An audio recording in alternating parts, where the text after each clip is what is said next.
वालेकुम रहमतुल्लाहि व बरकातुहू। उम्मीद है आप खैरियत से होंगे। कुरान में अल्लाह ताला फरमाता है, जो शख्स अल्लाह और उसके रसूल की नाफरमानी करेगा और उसके मुकर्रर किए हुए हदों से आगे बढ़ेगा तो अल्लाह ताला उसको आग में दाखिल कर देगा जिसमें वो हमेशा रहेगा और उसको जलील व रुसवाई के अजाब होगा। कुरान में अल्लाह ताला फरमाता है, दुनिया की जिंदगी सिवाय खेल और कूद के कुछ भी नहीं और आखिरत का घर मुत्तकियों यानी अल्लाह ताला से डरने वालों के लिए बेहतर है। रसूलुल्लाह सल्लल्लाहु अलैहि वसल्लम ने फरमाया, मुझे कसम है उस जात की जिसके कब्जे में मेरी जान है, अल्लाह ताला क़यामत के दिन इतनी मग़फ़िरत करेंगे कि शैतान भी उम्मीद करने लगेगा कि शायद उसकी भी मग़फ़िरत हो जाए। रसूलुल्लाह सल्लल्लाहु अलैहि वसल्लम ने फरमाया, तुम अल्लाह ताला की तस्बीह और कलिमा तय्यबा और अल्लाह ताला की पाकी को अपने ऊपर लाजिम कर लो और गफलत मत करो और इन तस्बीहात को उंगलियों पर शुमार करो, क्योंकि उनसे क़यामत के रोज़ सवाल किया जाएगा और ये उस अमल की गवाही देगी।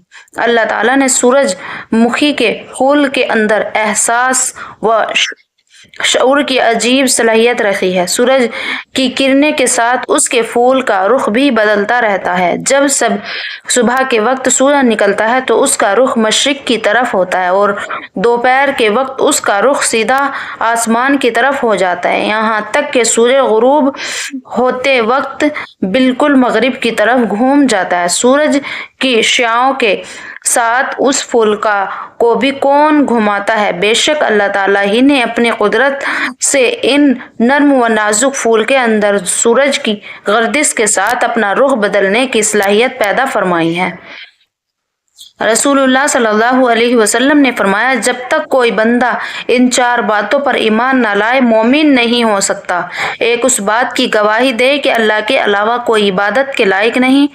दो, उसको भी गवाही दे कि मैं अल्लाह के रसूल और उसने मुझको हक के साथ भेजा है। तीन, मरने और फिर दोबारा जिंदा होने का यकीन रखना। चार, तकदीर पर ईमान लाना। रसूलुल्लाह सल्लल्लाहु अलैहि वसल्लम ने फरमाया, जो शख्स सच्ची तलब के साथ अल्लाह ताला से शहादत की मौत मांगता है तो अल्लाह ताला उसे शहीदा के दर्जे तक पहुंचा देता है, चाहे वो अपनी बिस्तर ही पर मरा हो। रसूलुल्लाह सल्लल्लाहु अलैहि वसल्लम ने फरमाया, अजनबी औरत से मुसाफा किया तो क़यामत के दिन उस हालत में आएगा कि उसके दोनों हाथ उसकी गर्दन से जकड़े हुए होंगे और फिर उसके हक में जहन्नुम का फैसला होगा, और अगर उसने नाजायज बातचीत की है तो क़यामत के दिन बात के हर जुमले के बदले में उसको 1000 साल जहन्नुम में कैद किया जाएगा। रसूलुल्लाह सल्लल्लाहु अलैहि वसल्लम एक मर्तबा एक गुंबद वाली इमारत के पास से गुजरे तो फरमाया, ये किसने बनाया है? लोगों ने बताया कि फला शख्स ने। तो फरमाया, क़यामत के दिन मस्जिद के अलावा हर इमारत साहिब इमारत के लिए वबाल होगी। कुरान में अल्लाह ताला फरमाता है, जो लोग नेक बख्त होंगे वो हमेशा जन्नत में रहेंगे। कुरान में अल्लाह ताला फरमाता है, मुझको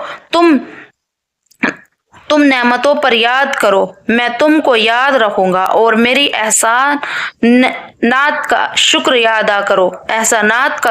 अदा करते रहो और मेरी नाफरमानी ना किया करो। रसूलुल्लाह सल्लल्लाहु अलैहि वसल्लम ने फरमाया, जो शख्स 5 फर्ज नमाजों को पाबंदी से पढ़ता है वो अल्लाह ताला की इबादत से गाफिल रहने वालों में शुमार नहीं होता।